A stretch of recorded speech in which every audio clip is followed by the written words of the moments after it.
Frieske campings hebben in de eerste weken van de meivakantie minder gasten lutsen als vlinier. Kelt wie de grote spulbrekker. De cijfers minder dan net, maar rondom in Friesland wie het relatief rustig. Vorig jaar wie het naar mijn idee een stuk warmer, volle mooie waar. Dus ja goed, mensen die dan s'avonds voorbij komen, die boeken vaak ook wel weer een paar dagen extra.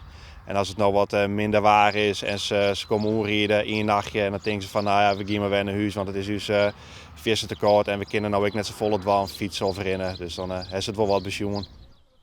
Voor zeilts binden er altijd mensen die het wol onderdoren.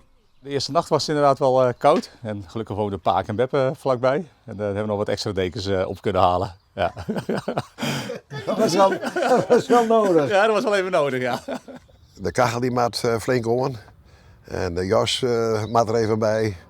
Maar we hebben dan als eerste het ritje maar even naar Haansta. En in de regel middags na eten, dan komen we discount vooruit. En dat voldoet prima. Hierloos is de situatie op de vakantieparken, zoals bij Glixier bij Ter Henne. Daar is het wel druk en binnen haast alle huizen verhierd. Een huis is, ook als het koud en regent, iets comfortabeler dan een tent of een caravan. Dus kou of warmte, het maakt het voor je net zo vol uit? Het maakt voor ons niks uit, want we hebben hier zelfs ook een aantal huizen die hebben nog een zonnebank en een sauna erin zitten. Dus ook 's winters is het prima toeven op het park. Op camping Zeehoeven in Huis houdt de eigenaar de moed erin. De komende weken hebben we Hemelvaartsweekend. Dan hebben we Tonsje de wandel-LC-tocht, die komt hier langs. Dan hebben we de stempelpost hier op de camping. En na de rintocht hebben we de eerste bezoekers van de HT-race.